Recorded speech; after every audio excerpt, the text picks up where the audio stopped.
법에 비춰본 세상, 세상 사는 법 빈정민 변호사와 함께합니다. 안녕하세요. 안녕하세요. 네, 양육비를 주지 않은 부모들의 신상을 공개하는 사이트 배드파더스, 이 우리 방송에서도 한번 다룬 적이 있었는데요. 이게 자녀 생존권이 달린 문제다. 반면에 또 명예훼손에 대한 반발 의견도 있었는데 이번 주에 판결이 나왔죠. 소개를 좀 해주시죠. 네, 그렇습니다. 지난 15일 수원지방법원에서 판결이 있었습니다.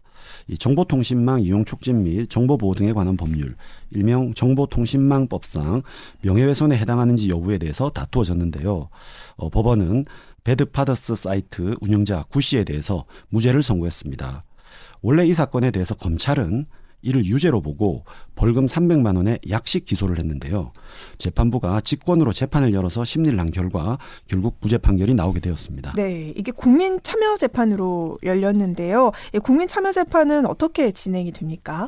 네, 국민참여재판은 형사재판에서 국민이 배심원 또는 예비 배심원으로 참여하는 제도인데요. 네. 특히 미국 영화나 미국 드라마를 보시면 이렇게 배심원에 의한 재판을 흔히 보실 수 있습니다. 네, 맞아요.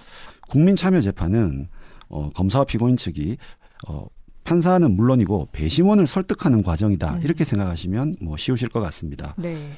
재판에 참여한 배심원들은 양측의 주장 및 제출된 증거를 토대로 회의를 해서 이 사람이 유죄냐 무죄냐 또 유죄라면 어떻게 처벌해야 할까 이런 것들을 결정을 한 후에 재판부에 제출을 하게 됩니다. 네. 이를 토대로 재판부는 최종적으로 판결을 하게 되는데요.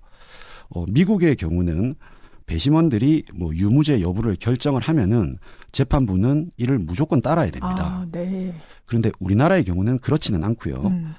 물론 이제 판사가 이 배심원들의 결정과 다르게 독자적으로 판결을 할 수도 있습니다. 네.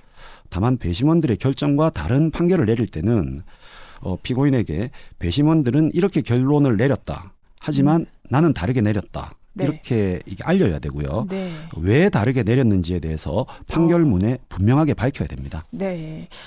이번에 그 국민참여재판 배심원단은 이 배드파더스의 신상 공개에 대해서 무죄라고 판결을 한 거죠. 네, 그렇습니다.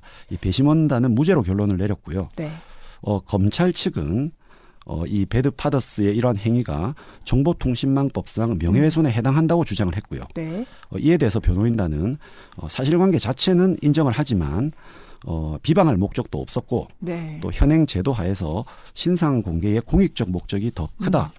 그래서 이것은 무죄여야 된다. 이렇게 주장을 했습니다. 네. 결국 배심원단은 변호인단의 의견을 따랐습니다. 네. 배심원단도 무죄를 결론을 내렸고 무죄라는 판결이 나왔습니다. 이 배드파더스에는 어느 정도의 정보까지 좀 공개가 돼 있었던 건가요? 홈페이지에?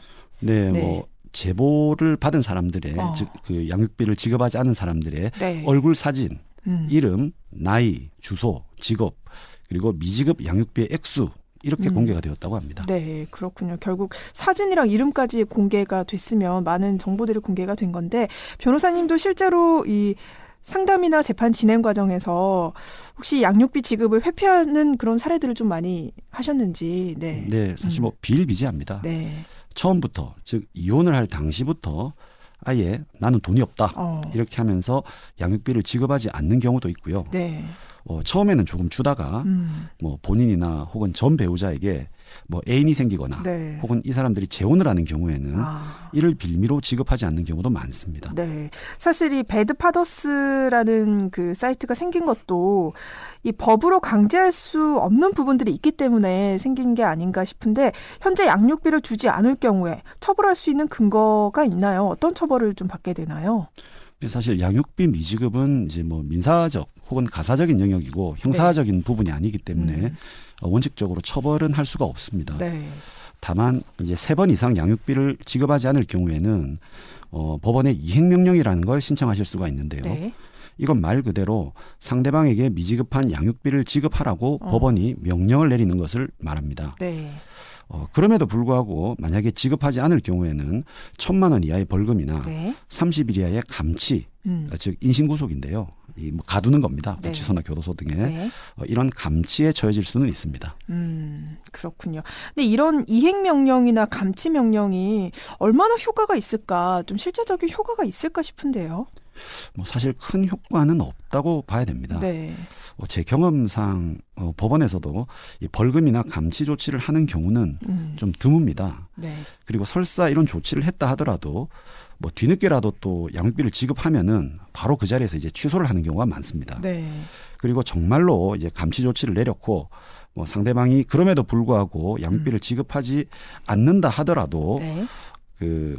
이 집행 자체가 또 어려운 경우가 많습니다. 네. 그래서 실제적인 효과는 거의 없다고 봐야 됩니다. 네. 뭐 이번 판결이 여러모로 뭐 의미가 있는 것 같은데요. 이 자녀의 생존권이 달린 문제이기 때문에 신상 공개의 공익적 목적이 크다라고도 할 수 있지만 또 반면에 또 신상 공개는 또 신중해야 하는 부분인 것 같기도 합니다. 결국 법과 제도를 개선해야 되는 게 아닌가 싶은데 이 양육비와 관련된 법안들이 잘 통과가 좀 돼야 될 텐데요. 예, 그렇습니다. 사실 지금까지 양육비 이행을 강제하는 법안들이 이 수차례에 걸쳐 국회에 상정이 되었습니다. 양육비 지급을 하지 않는 사람에게 뭐 여권 발급을 거부한다든지 네. 운전 면허를 정지하자든지 이런 내용부터 시작해서 이를 아동학대로 보아서 형사처벌을 하자 이런 안까지 굉장히 다양한데요. 아직까지 국회에서 통과된 것은 없습니다. 네. 양육비는 부부간의 문제가 아니라 미성년 자녀에 대한 것이라는 관점을 가지고 이에 대한 적극적인 법과 제도 마련이 필요할 것으로 보입니다. 네, 오늘 세상 사는 법에서는 배드 파더스 무죄 판결에 대해서 짚어봤습니다. 지금까지 빈정민 변호사였습니다. 고맙습니다. 네, 감사합니다.